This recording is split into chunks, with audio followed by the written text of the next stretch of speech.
said that his government has built, for instance, more roads than any other government is in the history of the Fourth Republic. Yes. What was going through you when he was making such a statement?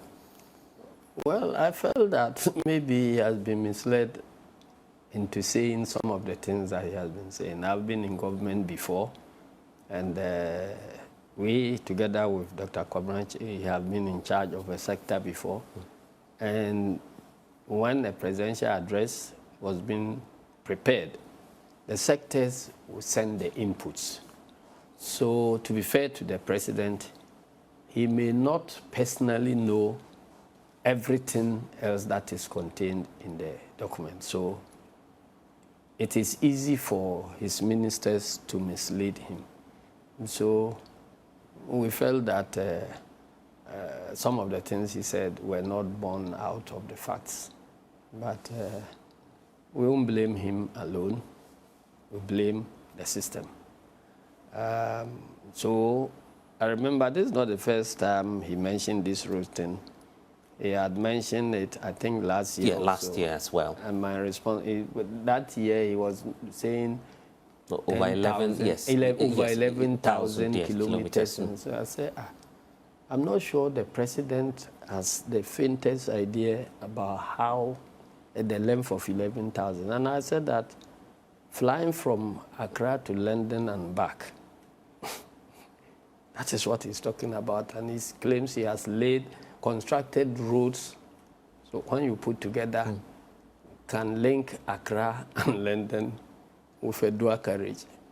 Because in and out would have been that 11,000 that the president is talking about. And you don't believe that? Clearly, this is. He says the evidence is on the ground. He's put out a document to prove his words. This is not the first time I'm looking at MPP documents. I have read a lot of MPP documents. Even now, they continue sending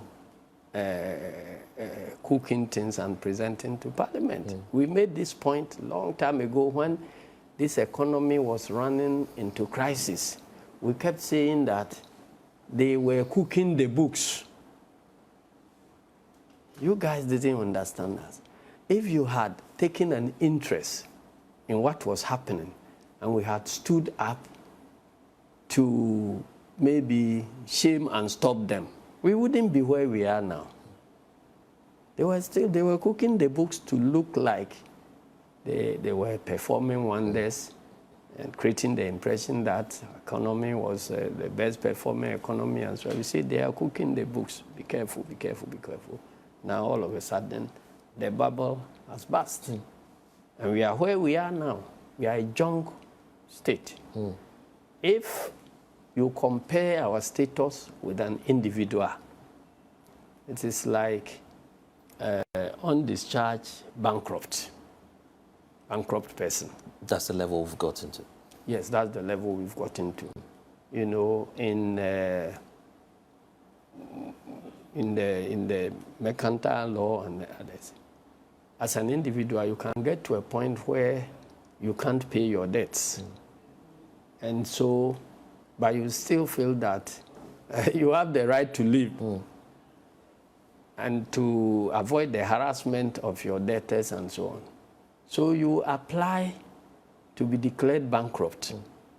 And once they declare you bankrupt, the law protects you. So none of your debtors can come and harass you for repayment. But what you get into is that you lose your voting rights because you are less of a human being. Then somebody else is appointed to run your life for you. If there is any income-generating venture that you have running, that income will go into the hands of another person, like your headmaster. Right. Will be thinking for you and doing everything for you. So if you are an undischarged bankrupt person, you can't vote. You can't contest for elections. There are a whole lot of things. If you look at the 1992 Constitution, there are a whole lot of things that you cannot do because you yourself have declared that you have messed your life up to a point that you cannot Paper. responsibly organize your life. So another person is asked to organize your life for you. As a country, that is where we are. But the president has been justifying that, and just to paraphrase him, he says we've not been reckless in our borrowing, quote and unquote.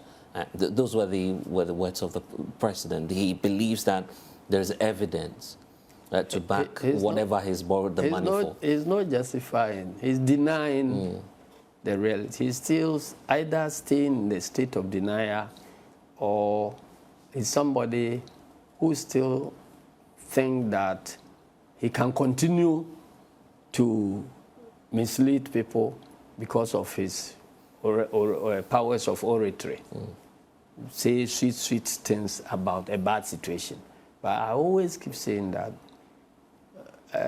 rose called by whatever name will still smell sweet. You know that. So, and if you decorate a donkey, it can never turn into a horse. It will still remain an ass. So if we had faced the truth and the reality much earlier on, when it was dawning on us, we would have avoided the worst coming. But we keep on denying. And so the situation continues getting worse. And I'll blame people who knew about the situation and for one reason or the other decided not to speak because for fear of harassment or, because of one inducement or the other, they decided, oh, let's keep quiet and mind our business. Let's keep quiet. That's where we are now. You understand? So there were times when we were complaining about this, and people would be saying, oh, but we are not politicians. It is you who should complain. We are not politicians. You remember my caution when I was talking to the media, right, that now you think that it is our responsibility. We will come to a point where you feel the heat no matter which profession you are engaged in. When they were doing this haircut, did they identify and isolate investments made by media men? We are all inside. Did they identify and isolate investment made by the clergy or anybody? We are all inside. So we are coming back to Plato and Socrates. And I recall